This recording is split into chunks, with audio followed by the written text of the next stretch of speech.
Good evening, Mount Vernon. This is Mayor Shawyn Patterson Howard. We are really happy that you have decided to join us this Sunday evening for Sundays with Shawyn.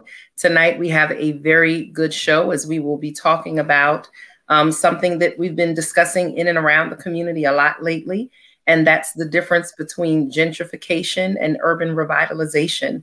As we've been talking about removing blight and fixing up Mount Vernon and why Mount Vernon is not looking like some of the communities around us, like New Rochelle or Yonkers or White Plains or Port Chester or Peekskill.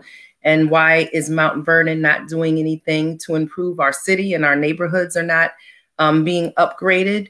At the same time, there's another conversation that people are not trustful that as we upgrade the community and as new developments come in and new projects come in, that residents of Mount Vernon will not be displaced, and that these housing opportunities that are coming and job opportunities that are coming are not for them. And so the word gentrification has probably been used more in the past 5-10 years locally and across the country than we've ever heard it before. And so tonight, I really want to take out the time to have a very thoughtful discussion, the first of several discussions around gentrification versus urban revitalization. What is the difference and what does it mean? We're asking that you please take a moment to share this. Please take a moment to share this so that this conversation can be spread far and wide. And we have some exciting guests tonight. And so if we can bring our guests in, we have with us Maria, and I always want to mess, Darutesh. Daltrush. Maria Daltrush. She is a resident of Mount Vernon. She's been very active in equity discussions and urban land development and investments. We have Ed Poteet, who is an urban planner, a Mount Vernon resident, and very recently threw his hat into the ring for city council. We have Keenan Bigby, and he is with Trinity Financial, and he is a partner with Comrie Enterprises in looking at developing the 20 South 2nd Avenue site, formerly known as the YMCA. And then we have Diana and Marvin Church, or Church Williams and William. Yeah, so Diana, we have Diana and Marvin Church. I know that's what happens with the hyphenated names, and you try and introduce the husband and wife team. People call my husband Mr. Patterson all the time, but we have Diana and Marvin Church, and they are with Comrie Enterprises, and they are part of the development team for 20 South 2nd Avenue. So with that being said, Maria, if you can kind of introduce yourself and start our conversation tonight. You are a resident in Mount Vernon. You have a young family. You're born and raised here. So tell us about your experience and what you're looking for and what some of your concerns are and hopes. Yeah, definitely. Thank you. Thank you so much for inviting me, for having me. It's amazing just to have access to the other folks that are here talking. And, what can I say? I'm just a child of Mount Vernon, really. I grew up here. I remember going to the YMCA after school summer camp. It was a very safe and useful place for my family to be able to have me there, similar to the library. And I have what I think most folks who grew up around that time, the early 90s, late 80s, I have a deep love and appreciation for what I got out of Mount Vernon. I left Mount Vernon to go to college knowing I left from a community.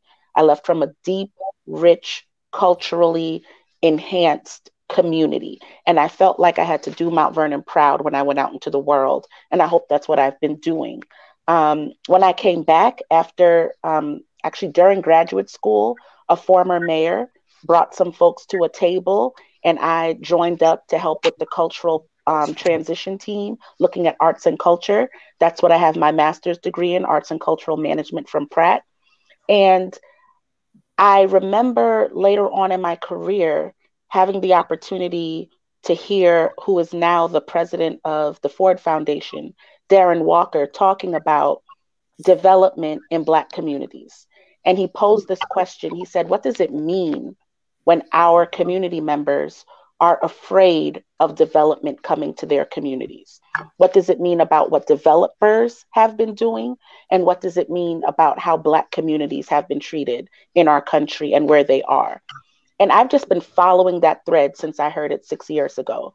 And just this past December, I graduated from Project REAP, which has a mission to advance multicultural involvement in the commercial real estate space.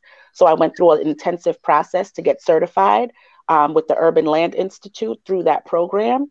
And every time I go out in the world, Mayor Patterson Howard, and get something, the first thing that comes to my mind is, how do I bring this back to Mount Vernon? Who do I connect with in Mount Vernon? How do I apply immediately the things I have learned and somehow make this place that made me great even better?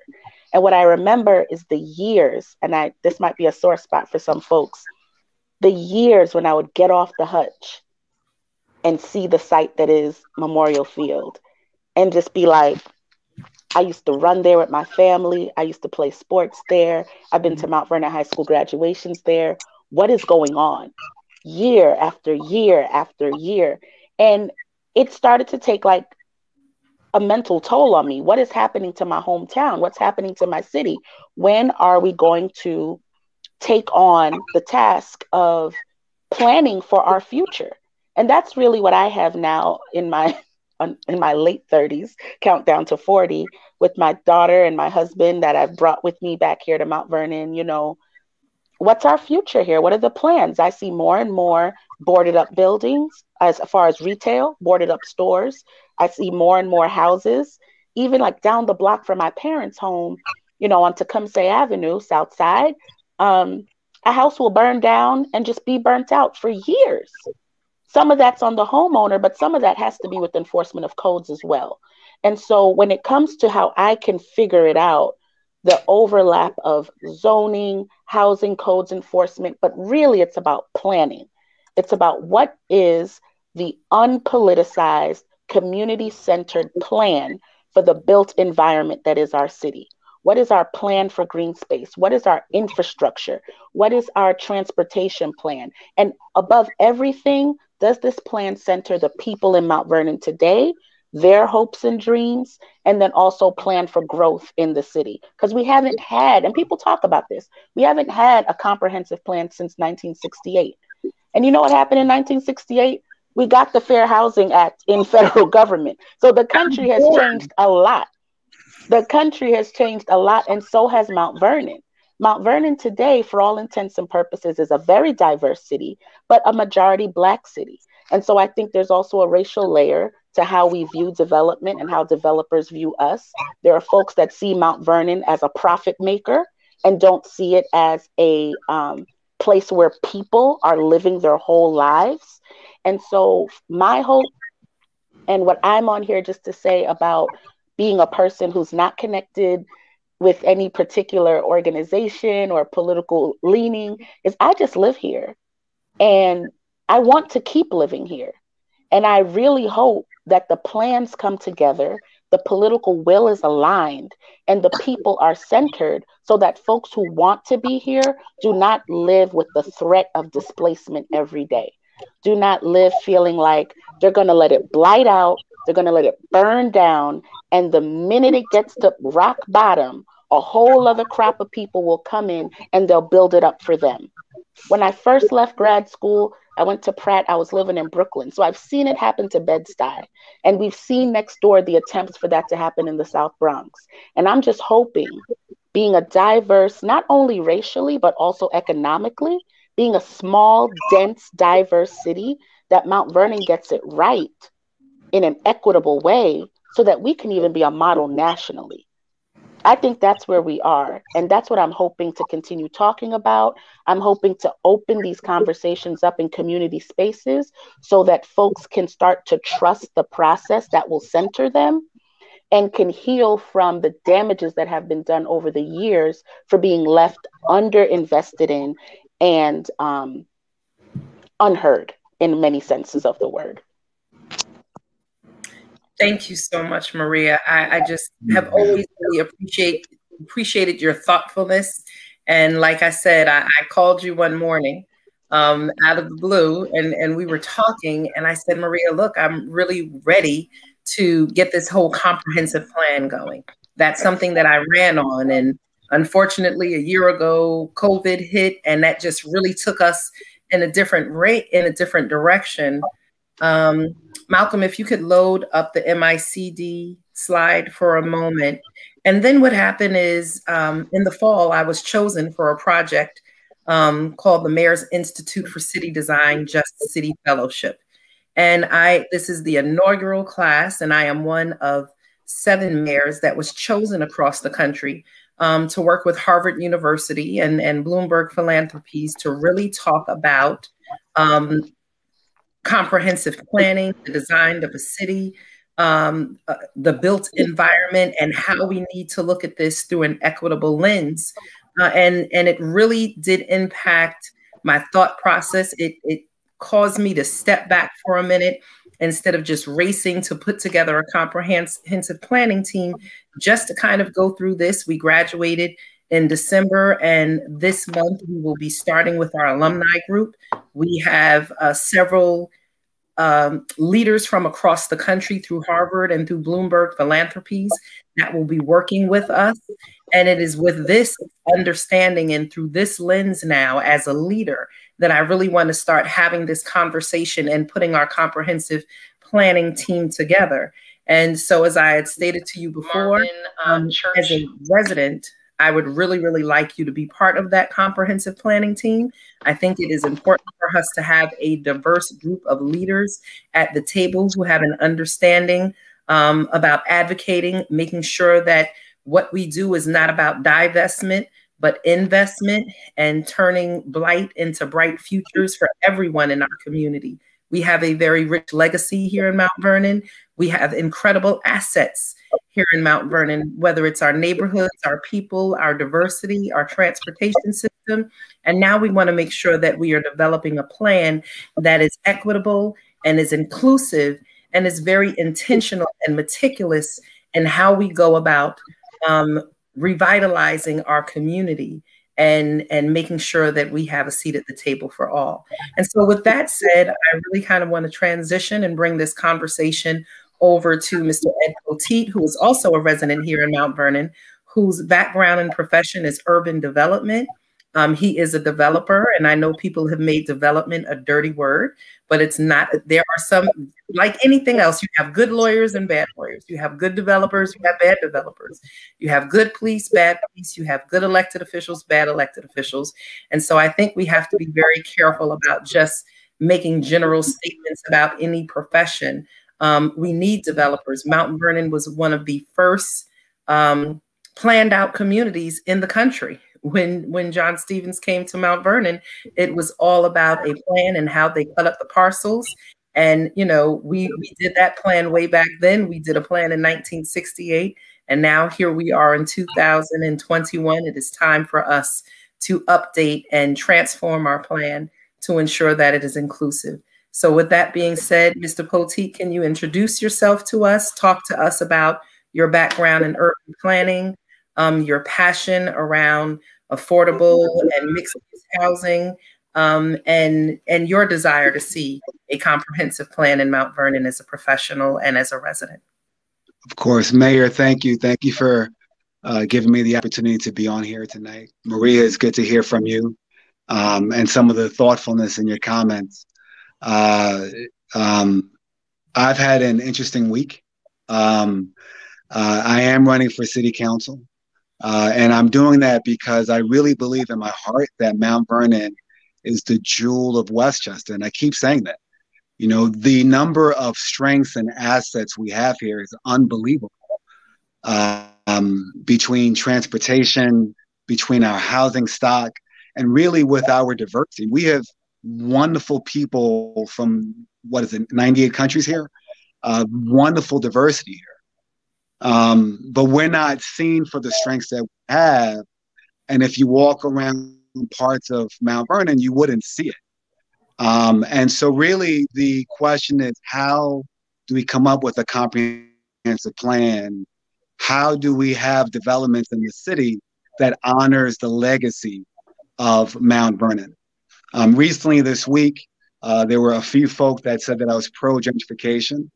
Just a few moments on my uh, on my on my professional background. I've spent decades in workforce housing development, and the reason I got into that was I saw at a young age the power that developers, when they mean right and when it's planned right, can have on a community. I also saw the power that developers had at a young age to selfishly go into communities, extract profit, and go home. And so that I promised myself after college when I came back home, if I, was lucky enough to raise capital and start doing projects, that the projects that I did would be sensitive to the community, would be pro workforce housing, and wouldn't be for gentrification, but would be for smart development. So let's spend a few moments talking about the future of the city for us, and also in terms of trust issues. I think someone mentioned earlier, we realize in Mount Vernon that we do need change. We realize that we haven't built up our city like Yonkers and like New Rochelle and like White Plains, but there's fear that in that process, we as local residents will be displaced and moved out. Malcolm, if you could put the slides up for a second that I sent over, because that I think as we talk about development in Mount Vernon and a comprehensive plan to deal with the issue of trust, it needs to be based on principles. And so once everyone says, yeah, these principles make sense, then we can say any in the city, as we move forward and come up with this comprehensive plan, it should be based on basic principles. And these are solely my thoughts, but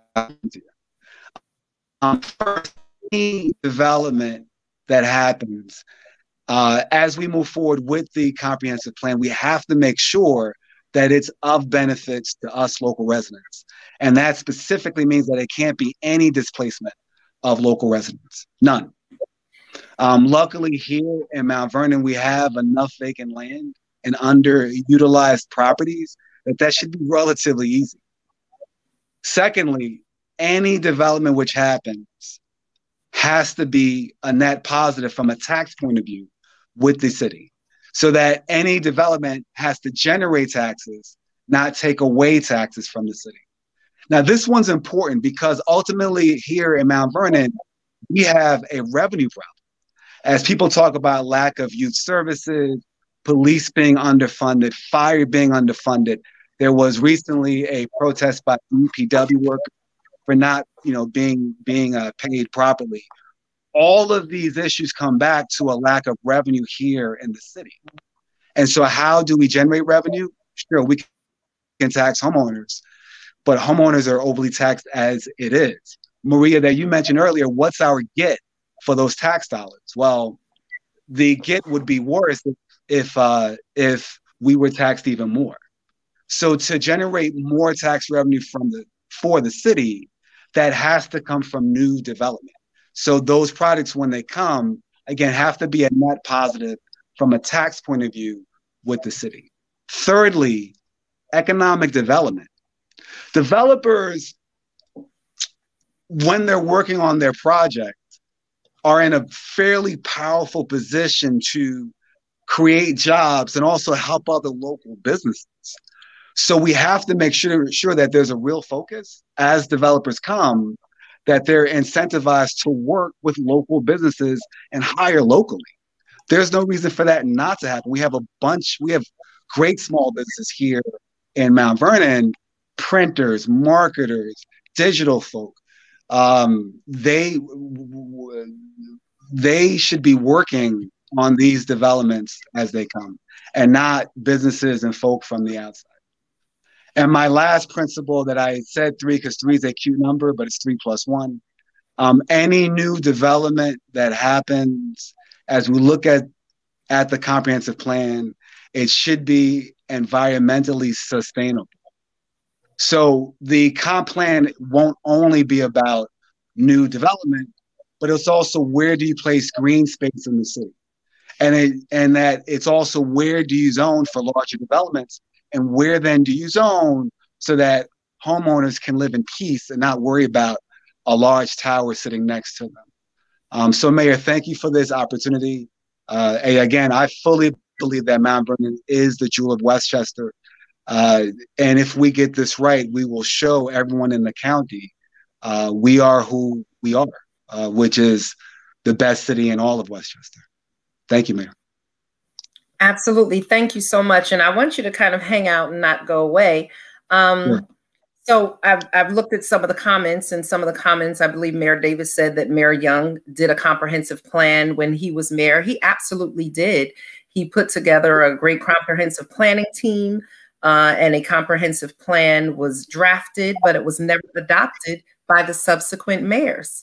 The subsequent mayors and city councils never adopted the plan. So we can't talk about what was done or if it was good if it was never adopted.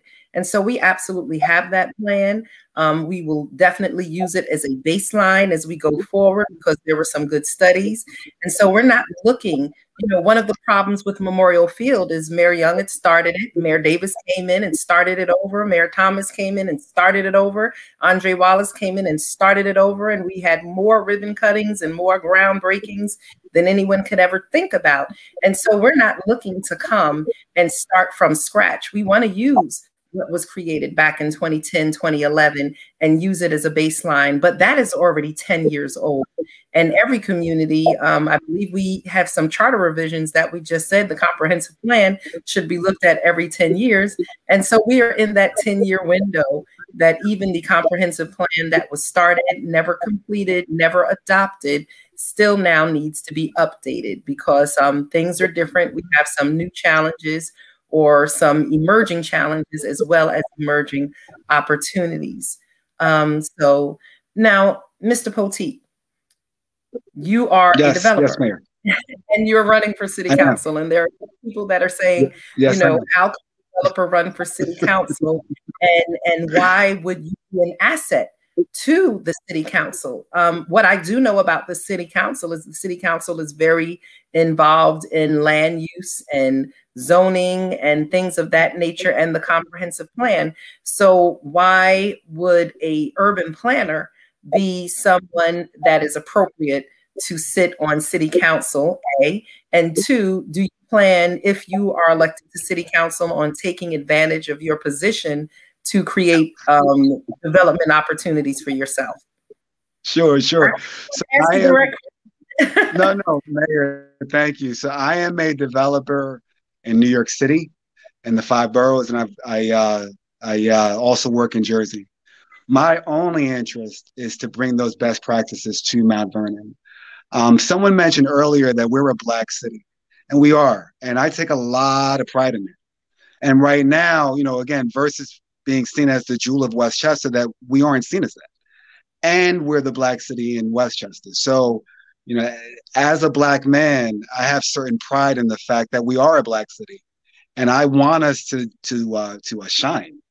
I have no intention ever to doing development here in Mount Vernon.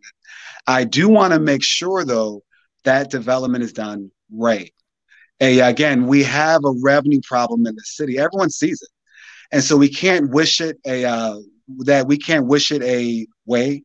We can't tax homeowners anymore. Homeowners are exhausted with taxes, and what they're getting for it, everyone has questions about why are my taxes so high, and I'm not getting the services I think that my taxes should be paying for. So the way that you remedy that is to bring in new developments, but ones that work for the city. So my sole interest, honestly, as a Black man, having lived here for almost 2 decades, is to make sure that our Black city gets this right. And getting back to the comprehensive plan for a second, Mayor, that you mentioned Memorial Field and it going through several mayors. Be clear that Mount Vernon didn't end up here in a couple of months or a couple of years. This has been decades in the making. So it's going to take time, even once we come up with a comprehensive plan, to actually follow that through. It may be anywhere from 7 to 10 years before we see the real change that we're looking for. So as we roll out the comprehensive plan, it can't be something that City Hall just buys into. It's got to be something that the entire community buys into. Why? Because ultimately this will be going on well past any one mayor or any one sitting of city council. It'll be several mayors that'll have the responsibility of enacting this comprehensive plan.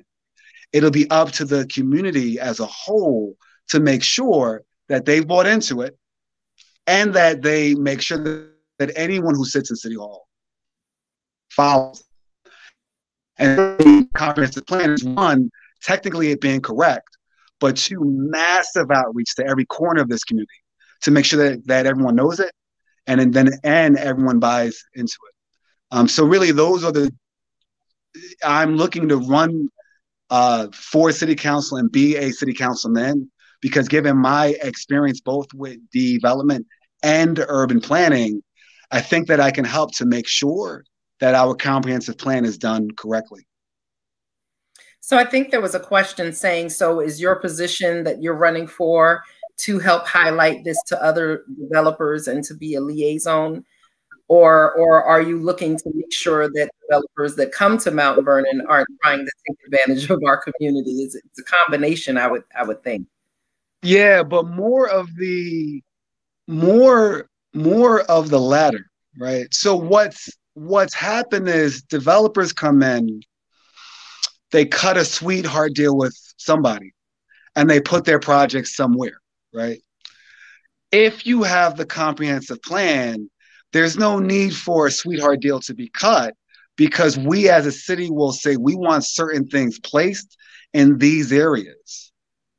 And then developers will simply come in and say, okay, what's your plan for 4th Avenue? What's your plan for 3rd Street? What's your plan for Sanford Boulevard? And then we'll tell them, here's what the plan is. If you're interested, we're happy to have you come in our community, but build the products that we want in the areas that we want them in, and make sure that they're a net tax positive to our community. If we can get that right, we'll have more developers coming in, but doing things that we want and not what they want. Other communities have done it. I've seen it. And so it's those types of best practices that I want to bring here to the city of Mount Vernon. Thank you so much, Ed. So, as we've discussed that Mount Vernon has not had an adopted comprehensive plan in a long time. And without an adopted comprehensive plan, without a clear vision, without a clear blueprint, without a clear set of guidelines, instead of being able, like you said, to tell people this is what we're interested in, this is our vision as a city. And now that you have projects, bring your projects to us and show us how your project fits into our vision. Instead, what projects to us and said, well, you want this shiny new diamond because this is what's happening in Yonkers, or this is what's happening in Rochelle, or this is what's happening in White Plains. Mount Vernon's being left behind. You don't want to lose out on the revolution and the revitalization that's happening in the area. And so we've made decisions based on what looks to be shiny and new, but not necessarily in the interest. And so Silvio Solari says here that there are a lot of people who have higher incomes that are looking to move out of Mount Vernon because we don't have any modern apartments with good amenities and luxury amenities. And they're moving to communities like Yonkers and New Rochelle and White Plains. They're moving, a lot of our young people are moving up to Connecticut and moving out to suburbs in New Jersey. We have to understand that Mount Vernon is very diverse, not only ethnically, but socioeconomically. We have a lot of young professionals who are making good amount of money, and either they're going to stay in Mount Vernon and invest, or they're going to move out of the community because they don't see options for them. We have a lot of, so there was a project on McQuestion Parkway that was built, and I think it's not the Avalon. What is the name of the project? But we went there a few months ago. And so when we went into it's luxury apartments that are on North McQuestion Parkway right now, the Enclave. Yes, so the Enclave was built, and I believe it's going to be about 4 or 5 buildings over there. And they have very, very nice amenities. and they are luxury apartments running anywhere from probably 2,000 to 3,500. But when we went in there, I was pleased to see about 75 to 80% of those residents were young Mount Vernon professionals who might work in New York City or work in different areas and different industries, who are making over $75,000, $80,000. And they finally are able to find something here in Mount Vernon that they felt was kind of grown and sexy for them. It had a library, it had big screen TVs and rooms for socializing. It had Wi-Fi in different areas of the building. It had a fitness center. They're building a pool in that development. And so our young people don't have to move to New York City. They don't have to move to Connecticut. It's right near the Fleetwood train station, Metro North train station. And so they have an easy way to get in and out of the city, in and out of Connecticut, back and forth to their jobs, and be able to stay local. And with COVID, I'm hearing even more of our young professionals saying, I don't want to move out of my community. I don't want to move far away from my family and my parents who are starting to get older. I want to see development here in Mount Vernon. I want to have a nice kitchen. I want to have an open floor plan in my apartment. And so we definitely have to make sure that we are creating housing for all income groups. And before I get to our last group, Malcolm, if you can put up the AMI slide for me for a minute that talks about area median income.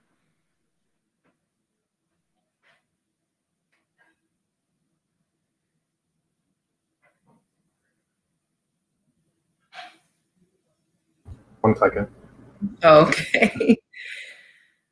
Because when we're talking about what is affordable, Mount Vernon's income, our average median income for Mount Vernon is about $59,000. So that's the average income for a family of four. You have people who are below that number, and you have people who are way above that number, and that's why we call it an average median income.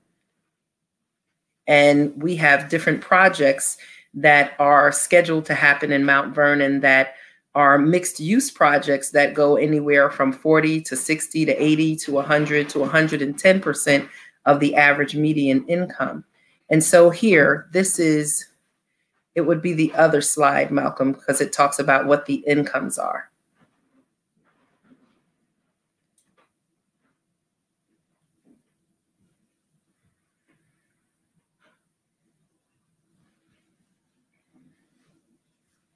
Okay, here we go. So when we talk about the average median income, you'll see for a household of four right now in Westchester, the average median income is $125,800 in the county of Westchester. I just told you in Mount Vernon, it's about $55,000 to $59,000.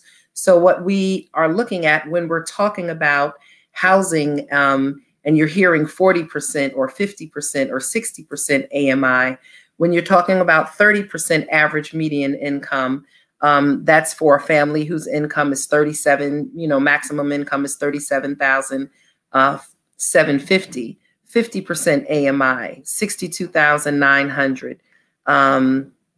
Oh, no, I'm sorry, 75,000. 80% AMI is 100,000.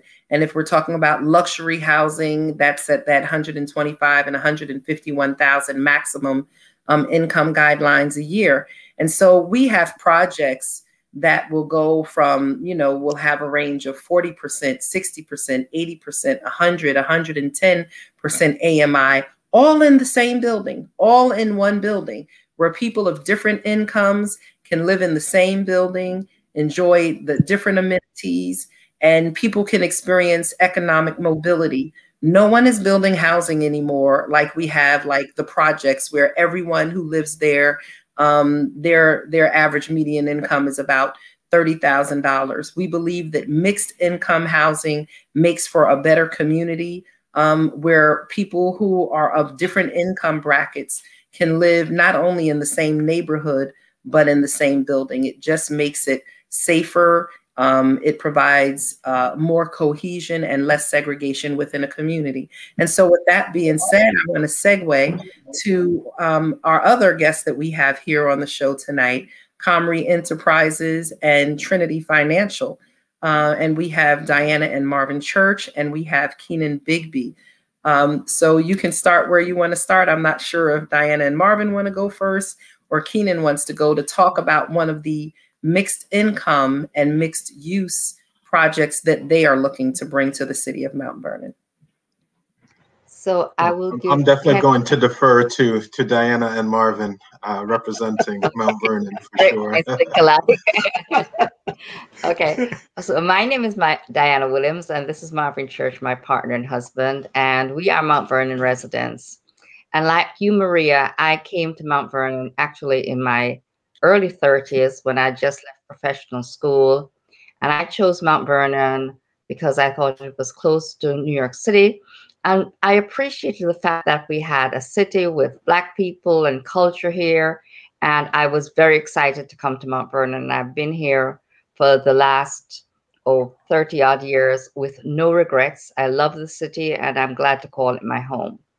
And I would like to see the city thrive. So if you put up the first slide, please.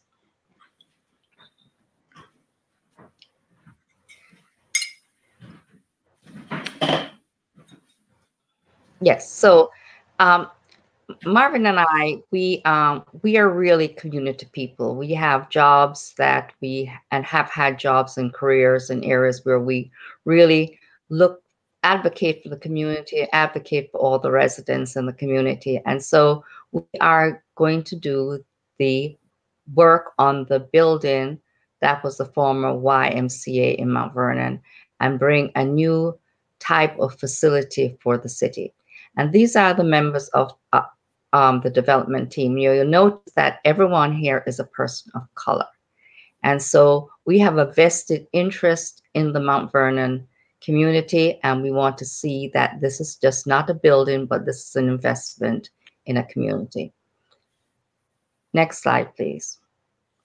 So our project, which we haven't named, and there's a reason for that. Our project is going to be a project of 320 rental apartments. There are going to be 96 affordable apartments for artists and makers and 224 mixed income apartments.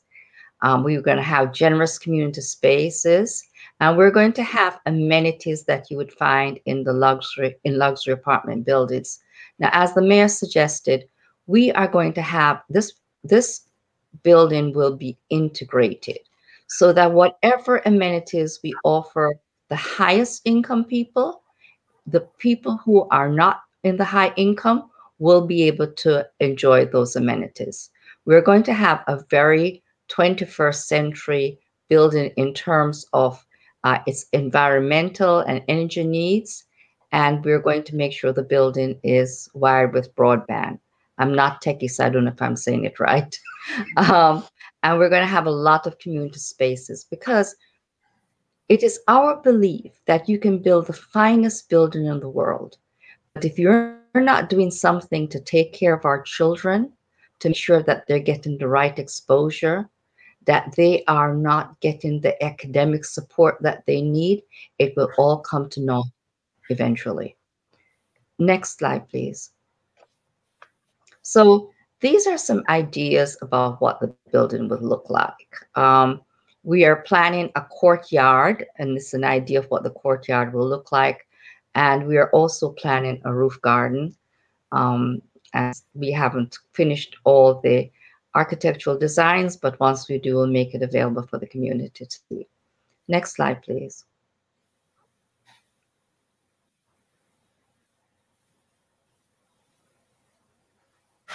Yes. So one of the features of our building will be that it will be a building that the area will be rezoned as an artistic area. And we want to make sure that Mount Vernon children get exposure to arts, because we find that exposure to arts and culture really benefits our young people. In addition to that, Mount Vernon has a long history as a city that has created some of the best artists in the country, and we want to pay homage to that. Next slide, please. Sewer. We're an old city. We struggle with infrastructure problems. We know for a fact that there are leaking sewers in the area of the downtown area where the building will sit. And Marvin and I are both energy consultants, and we've been energy consultants for many years.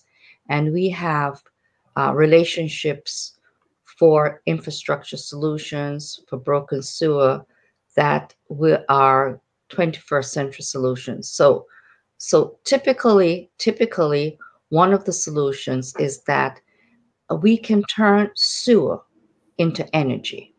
So everything that you flush in your toilet can be converted into energy. And that's one of the things that we can do to make sure that we no longer contaminate our waterways, but we have a way of handling the sewer problem. So we have been discussing our the infrastructure underneath our building for years, and we have found a way to make this possible so that we will not put a stress on the city of Mount Vernon sewer system. The next slide, please. And finally, we'd like the city of Mount Vernon residents to help us name the building. And we've started a competition because we believe that the people who live here should get a chance to decide what the building will be called. We had a focus group on Friday night, and we heard from the community members, and you know, it was wonderful hearing from the people in Mount Vernon, just hearing what it is that they wanted this building to look like, what kind of services they felt they needed. And so Kenan and the rest of the team will be sitting down with pencil and paper on Monday and updating our plans so that we meet the needs of Mount Vernon residents. Thank you very much. And thank you, Madam Mayor, for giving us this opportunity. Absolutely. So I was a part of the forum. I had the proud privilege of attending the forum that you did on Zoom on Friday evening. And, you know, people spoke about the old Y. They spoke about the programs that were offered. You know, there's a lot of debate as to whether or not the city should sell that location. Should it be torn down? Should it be made into housing? And I can tell you, as the former executive director of the YMCA that ran the YMCA from 2004, September of 2004 to May of 2008, that I don't think there are many who kind of put some of their life and their energy and their passion into making sure that that organization and that building was saved. I had the proud privilege to come behind Robin Finney. There was someone there in between. I brought Henry Wilson back to the city of Mount Vernon, who ran the YMCA along with Karen Watts Cave. And I'd asked Karen to come in and take that building over as I was, you know, resigning. And one of the reasons that I resigned is because people just did not support it. We had residents who came, but we had just as many people who came out of New York City. A lot of times our Mount Vernon residents didn't want to pay $40 for a month of swimming classes or basketball classes or fitness classes. Our biggest revenue generator was the after-school program, summer camp, and the residents. And a lot of people didn't even want the residents there. They didn't understand it was not a homeless shelter, but the residents program, not swimming, not fitness programs, is what financially helped to power that YMCA. You know, we had elected officials come to a recent city council meeting and talk about the importance of the YMCA, you know, and God bless, I believe in the importance of the YMCA, but it's not a YMCA. And YMCAs in 100-year-old buildings all around the country are closing because it's very difficult to financially maintain that type of property. So right now, Mount Vernon is having a problem with everything from sewers to city-owned properties. And it would cost us almost $2 million a year to just maintain that building and to operate it at minimal standards, And Mount Vernon just doesn't have that money right now. But we are looking to do a lot of other things for young people here in the city of Mount Vernon. Whether, you know, we are working with a group now to bring a PAL to Mount Vernon and connect it with the Dole Center. Thanks and shout out to our county legislator, Tyree Woodson Samuels, who also worked as a new legislator to secure $2 million to renovate 4th Street Playground. Through community development block grant funds, we'll be upgrading 4 of our playgrounds in the city of Mount Vernon. We will be putting $650,000 into 4 playgrounds here in Mount Vernon to upgrade that access. We do have a new pool at Mount Vernon High School, which the school district received money through our Assemblyman Gary Pretlow, and of course through the taxpayers and the bonds here in the city of Mount Vernon, which are the same tax base, and promised that they would make swimming lessons and lap swim available on weekend mornings and in the evenings for the community. So we might have lost a pool in the middle of the community, but we still have a pool where young people can learn how to swim. We just have to make sure that that's a program that gets started and running. But, most importantly, as we had the discussion the other night, people wanted to make sure that there were going to be programs and services throughout our city for our young people if we were to lose an asset like the old YMCA building. And I can tell you that the YMCA building is not in a condition that is sustainable for the city of Mount Vernon to take care of. And when we talk about expanding the tax base of Mount Vernon, and we talked about not dislocating things, we're not dislocating the Y. The Y has not been operating for almost 8 to 10 years here in the city, at least 8 years. And we're not losing anything because they did not pay taxes for almost 100 years that they were in that building. And so, this project or a project where we're building housing and mixed use space is going to expand the tax base of Mount Vernon. And I can tell you from doing this budget recently and looking at budgets of cities around us of similar size, New Rochelle's budget is almost twice that of ours because they have worked on development. They have worked on bringing in not only housing, but businesses and expanded their tax base. We cannot continue to expand the tax base on the backs of our residents, nor do we want to continue to lose our young people and some of our higher income earners to other communities around us because we don't have housing options for them. We want to make sure that we are creating affordable housing for people who have various incomes, but that cannot exclude high income earners. We need high income earners to have housing of varying degrees in different neighborhoods in our community so that they can reinvest in the businesses that we're bringing in to Mount Vernon. That will help create jobs, that will, again, expand our tax base,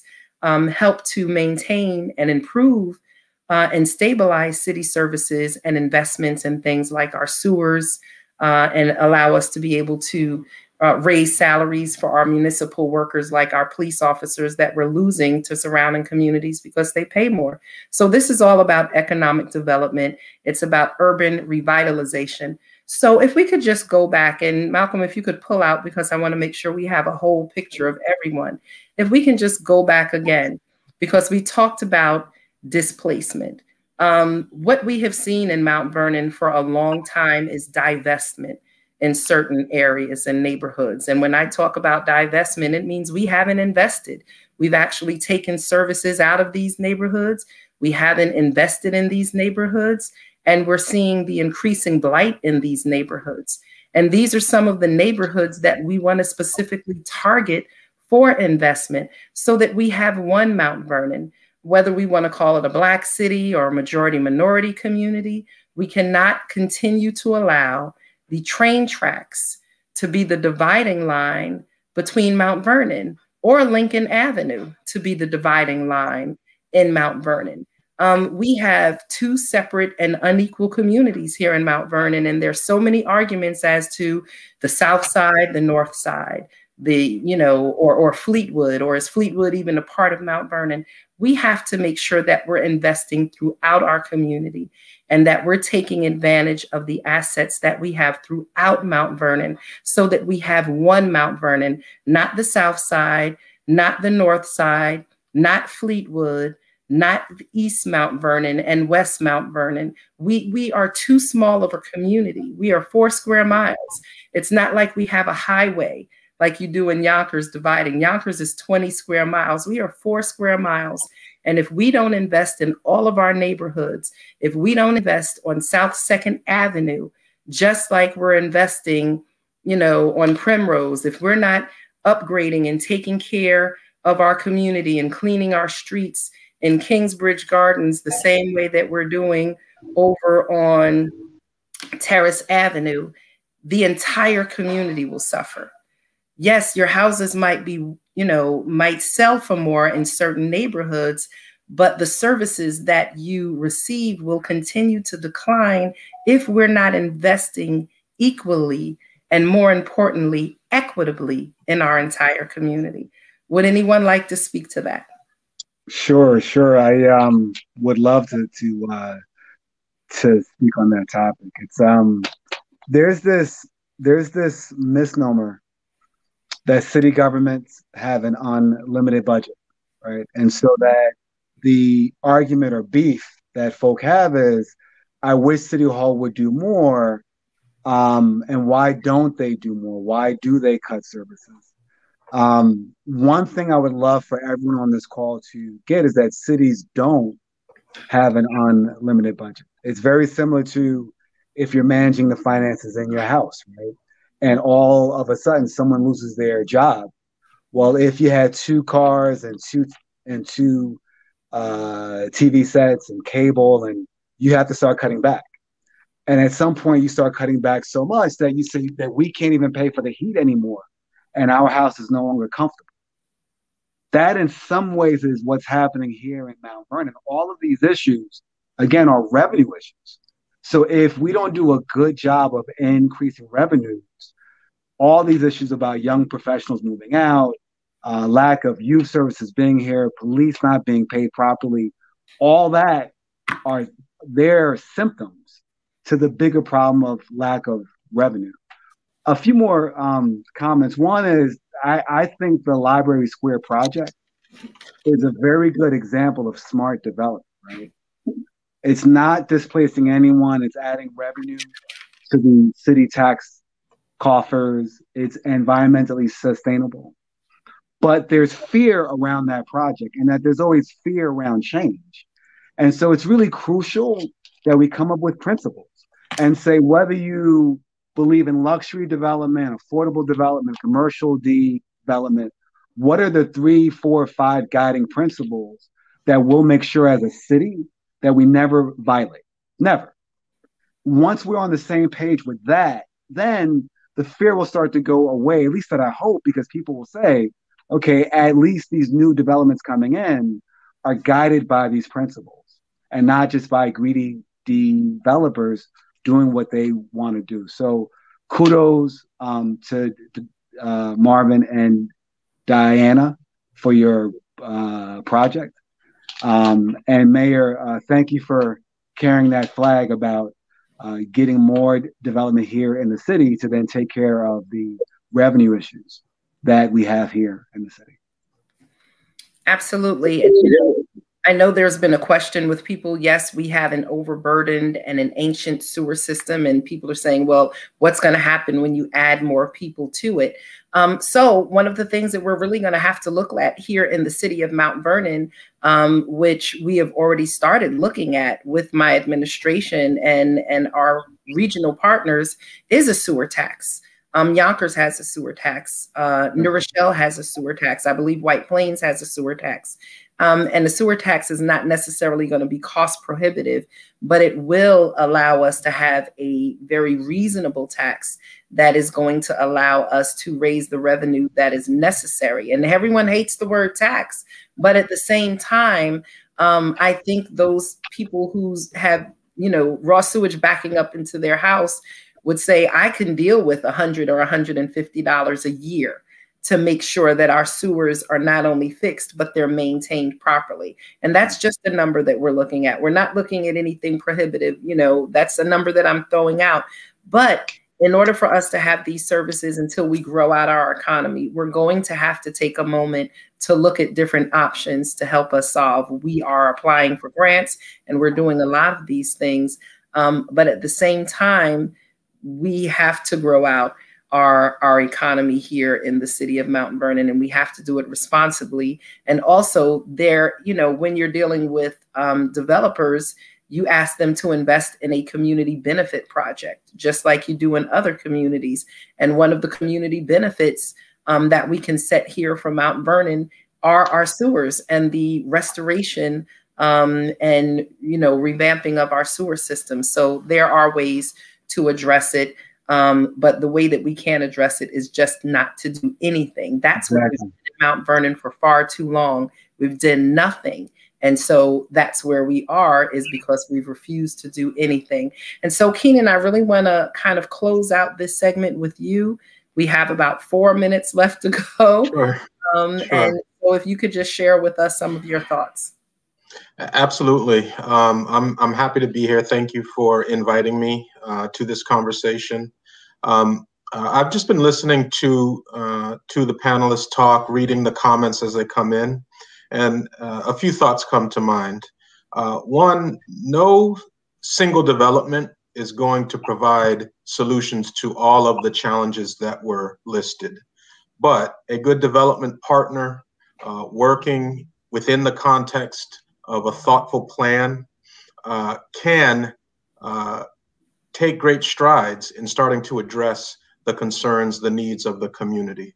And that's why I was attracted to the opportunity to work with Marvin and Diana in redeveloping the former Y building.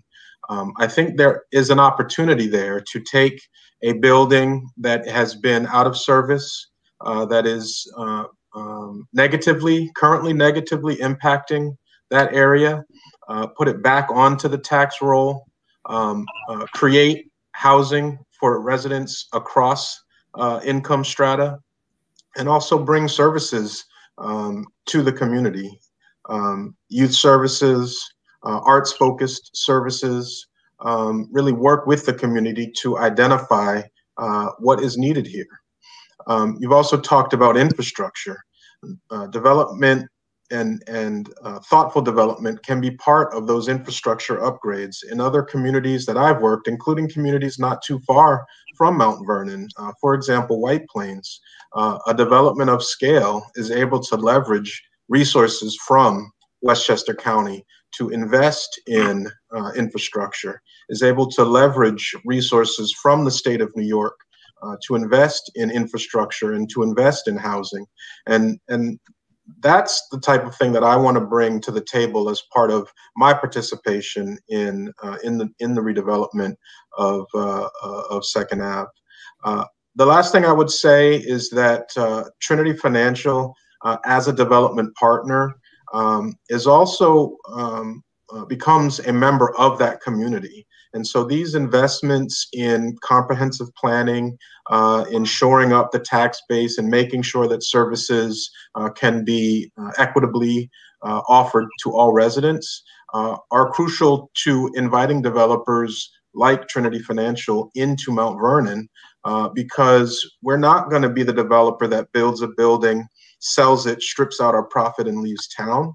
We're a developer that builds and holds and owns and operates the development for many, many years and becomes part of the community. And so for us, an investment into Mount Vernon is an investment into our company and into our growth, because as the community grows, so too will our investment, and so too will our opportunity to do even more work in Mount Vernon. And so I'm excited about the opportunities here. Hearing these conversations lets me know that this is a community that cares about what happens on its streets and to its streets. And I'm sort of jazzed up to get to work here. So I appreciate the conversation, and I look forward to having more. Thank you, everyone. Like we said, we have to keep this under a certain time amount so we could put it on Instagram easily. I want to thank everyone for coming and participating. And this is just the first in many discussions with diverse backgrounds from all of our neighborhoods around Mount Vernon. We look forward to working with you and building with you. Mount Vernon, take care, be blessed, have a good week, and good night.